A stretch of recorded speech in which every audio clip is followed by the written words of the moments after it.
Vous nous avez posé beaucoup de questions sur le sommeil et la rentrée, à la fois pour les adultes avec la reprise du travail et puis pour les enfants et les adolescents pour la rentrée scolaire. Donc je vais vous donner des conseils pour vous aider au mieux afin de gérer votre sommeil durant la rentrée. Alors comment préparer son sommeil pour avoir la meilleure des rentrées? Alors la problématique du passage d'un sommeil de vacances à un sommeil de rentrée, c'est une problématique qu'on n'a pas encore abordée, qui est une problématique de temporalité. Donc pour faire simple, la majorité des Français ont tendance à se coucher assez tard et surtout à se lever plus tard pendant la période des vacances parce qu'ils n'ont pas de contraintes pour se lever pour aller au travail ou à l'école. Donc la première question qu'on doit se poser, c'est est-ce que durant vos vacances, vous dormez très bien? Et la santé liée au sommeil, vous vous en souvenez, c'est une notion de durée.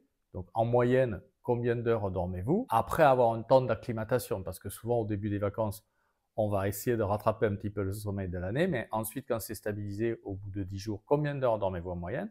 À quelle heure vous couchez-vous? À quelle heure vous levez-vous? Et surtout, avez-vous un sommeil de bonne qualité? En particulier, est-ce que vous avez des plaintes d'insomnie? Est-ce que vous avez des difficultés à vous endormir? Ou est-ce que vous vous réveillez la nuit? Ou au contraire, est-ce que vous avez tendance à trop dormir dans la journée? C'est-à-dire, vous ne pouvez pas réaliser des activités de loisirs malgré le fait que vous dormiez bien la nuit parce que vous avez une somnolence excessive. C'est un point très très important parce que si votre sommeil durant vos vacances vous pose un problème, ça peut être un vrai motif pour aller consulter à la rentrée. Le deuxième élément qui est important, c'est d'essayer de déterminer pendant ces vacances sa typologie circadienne. Alors la typologie circadienne, c'est quoi pour parler simplement? Il y a des gens qui vont plutôt être du soir, il y a des gens qui vont plutôt être intermédiaires et d'autres plutôt du matin. Donc les gens du soir, comme vous vous en doutez, ils vont se coucher tard et aimer faire des choses plutôt en fin de journée et sont assez réfractaires à avoir des activités le matin. Au contraire, les gens du matin, c'est les gens qui vont se lever bon pied, bon oeil et qui vont organiser leur sport, leurs courses, leurs activités intellectuelles le matin. Il y a des échelles qu'on a mis en ligne justement pour s'évaluer, dont l'échelle de Horn et Herzberg. Ça peut être assez intéressant que vous fassiez ce bilan-là parce qu'en vacances, vous n'avez pas de contraintes. Et donc, si vous avez la capacité d'avoir une période de sommeil où vous n'avez pas besoin de mettre votre réveil parce que vous n'avez pas d'enfants, vous n'avez pas de famille, vous n'avez pas de contraintes sociales ou de colocataires qui vous forcent à vous lever, vous allez pouvoir déterminer précisément quel est votre chronotype. Vous verrez l'importance de cette dimension-là. Enfin, la troisième chose, et en particulier pour les sujets jeunes, il faut s'assurer qu'en vacances, on ne s'est pas mis en privation de sommeil. Parce que pour certains d'entre nous, les vacances, c'est aussi le moment pour lâcher la pression. Et là, on peut faire à peu près n'importe quoi. On peut dormir dans des environnements qui ne sont pas très favorables, par exemple en camping ou dans des colocations.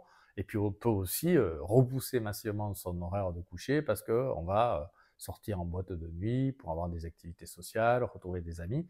Donc ça aussi, c'est une notion importante. Donc, dans les 10 jours avant la reprise, ça serait bien de revenir à un schéma où votre corps pour prendre le sommeil tel qu'il le veut. Une fois que ce bilan-là est fait et que vous avez une idée à peu près de la qualité de votre sommeil, on va s'attaquer au problème de la rentrée. Et le problème de la rentrée, c'est un problème d'avance de phase. Alors, qu'est-ce que ça veut dire? Ça veut dire qu'il va falloir que vous vous leviez plus tôt pour reprendre le travail et par voie de conséquence, donc pour garder une durée de sommeil satisfaisante, vous couchez aussi un petit peu plus tôt. Donc, je vais vous donner des conseils pragmatiques très utiles pour réaliser cette avance de phase. Ce qu'il faut savoir, c'est que toute lumière que vous prenez le matin dès le réveil va favoriser cette avance de phase, c'est-à-dire un coucher plus précoce et un lever plus précoce. Et toute lumière et aussi activité sociale que vous prenez le soir, en particulier à partir de 17 h, va favoriser un retard de phase, c'est-à-dire l'opposé, maintenir un coucher tardif et donc favoriser un lever très tardif. Donc, la bonne démarche, c'est commencer à avancer votre horaire de lever progressivement, 20 minutes, une demi-heure tous les jours, pour vous recaler à l'horaire idéal qui va être compatible avec la rentrée scolaire ou la reprise du travail. Pour ce faire, donc, quand vous avancez votre horaire de lever, dès que vous vous réveillez, il faut vous exposer à la lumière et idéalement avoir une activité physique. Sortir, aller acheter le journal, acheter des croissants, mais très très rapidement, vraiment dans les 5 à 10 minutes qui suivent le lever, avoir une activité physique et une exposition à la lumière. Et à contrario, il faut réduire son exposition à la lumière, donc porter des lunettes noires à partir de 17 h, essayer de plutôt vivre à l'intérieur pour ne pas s'exposer tardivement, limiter les activités sociales. Je sais, c'est très agréable de retrouver ses amis avec des apéritifs quand on rentre des vacances, mais c'est vraiment un phénomène qui peut repousser massivement l'horaire d'endormissement. Et tous ces facteurs-là, ils vont vous aider donc à reprendre le rythme. Alors, ça c'est avant la reprise du travail. Au moment de la reprise du travail, un conseil qu'on donne par exemple aussi, prenez le bus 2 arrêts plus tard, ce qui va vous permettre de marcher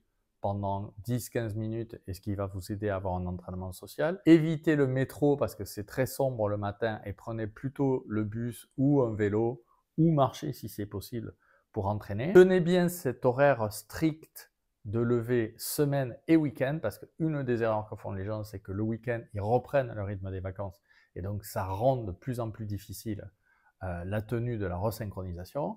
Alors, des gens nous disent que c'est très très compliqué parce qu'ils étaient très décalés, ils se couchaient très tard, ils se levaient très tard. Vous pouvez vous autoriser dans la première semaine des petites siestes de 10 minutes ou 15 minutes pour vous permettre d'assumer le choc de la resynchronisation. Parce que si vous vous leviez à 9h30 ou 10h du matin et que vous devez vous lever à 7h, vous allez peut-être avoir un petit phénomène de dette.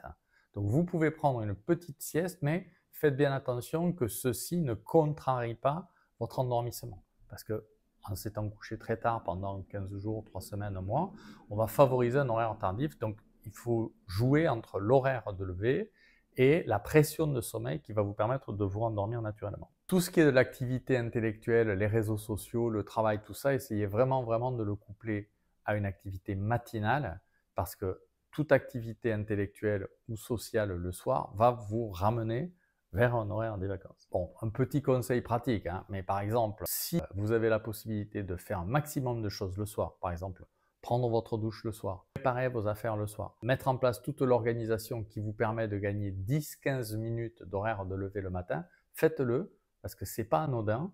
Retarder son réveil de 15 minutes à la rentrée du travail, c'est quelque chose qui peut vous aider massivement à remettre en route votre horloge biologique. Et puis enfin, pour les plus réfractaires au changement d'heure, on peut donner ponctuellement une prise de mélatonine. Alors vous pouvez aller voir votre pharmacien qui fait des préparations magistrales.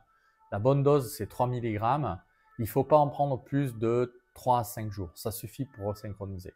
Et donc, la prise de mélatonine, il faut la prendre, donc bien sûr, au coucher, et il faut la prendre au coucher avec un horaire avancé. Donc, si par exemple, vous avez besoin de vous coucher entre 22h et 23h pour avoir un réveil aux alentours de 7h du matin, ben, prenez la mélatonine à 22h30, d'accord? Ça va avancer votre pic de mélatonine et ça va faciliter votre endormissement. Et encore une fois, période courte, la mélatonine, ce n'est pas un hypnotique, c'est un resynchroniseur. Et donc, il faut le prendre sur une période limitée et l'associer avec tous les autres conseils que je vous ai donnés.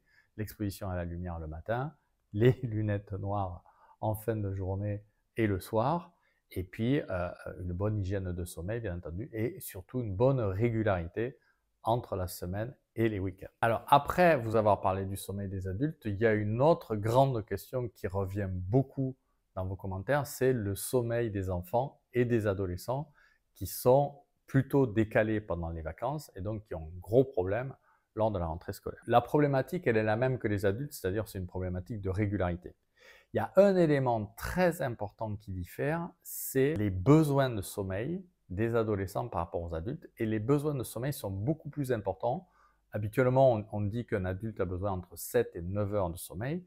Les enfants, c'est 9 heures, 10 heures, voire 11 heures de sommeil toutes les nuits pour avoir un bon fonctionnement. Une des erreurs qui est faite, c'est qu'on a tendance à vivre ensemble avec des rythmes un peu calés sur la même temporalité. Donc, les adolescents ont tendance à se coucher à la même heure que les parents et donc se mettre en dette de sommeil puisque l'horaire de lever est à peu près synchronisé, la rentrée d'école correspondant à peu près à la reprise du travail. Donc là, il y a un élément très important à mettre en avant pour expliquer aux ados qu'il faut garder une durée de sommeil satisfaisante, en particulier pour ne pas être pénalisé lors de la reprise scolaire. Il y a des études qui ont montré que les adolescents qui sont du soir ont tendance à avoir plus de difficultés scolaires. Ça me nuise au cours de l'université, mais pour les ados et pour les petits-enfants, le fait d'être du soir, c'est quelque chose qui peut nuire aux résultats scolaires. Donc, il faut vraiment privilégier un bon sommeil chez ces enfants-là.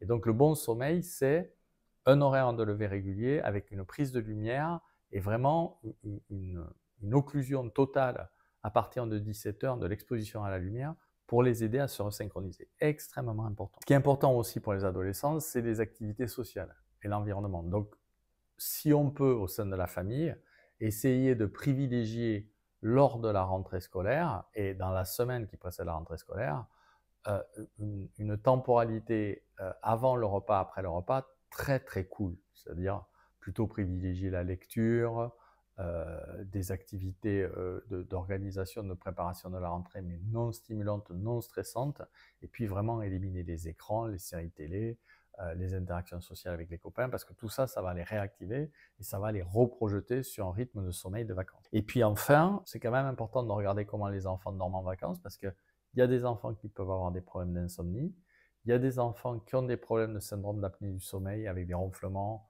et avec une somnolence diurne excessive. Il y a même malheureusement des ados qui déclenchent des maladies comme les hypersomnias, les narcolepsies, entre 16 et 20 ans. Donc si pendant les vacances, vous voyez que votre ado dort 12, 14, 16 heures, que vraiment il n'arrive pas à s'insérer sur les activités sociales, qu'il est très très somnolent, ou alors qu'au contraire, il est complètement insomniaque et complètement inversé, là ça vaut vraiment le coup de consulter un centre de sommeil. On a mis la liste des centres accrédités par la Société française de médecine du sommeil sur nos comptes Instagram et TikTok. N'hésitez pas à aller les consulter pour trouver un centre près de chez vous. Merci de m'avoir écouté et j'espère que ces conseils vous aideront. Et puis, n'hésitez pas à poser vos questions en commentaire, j'y répondrai.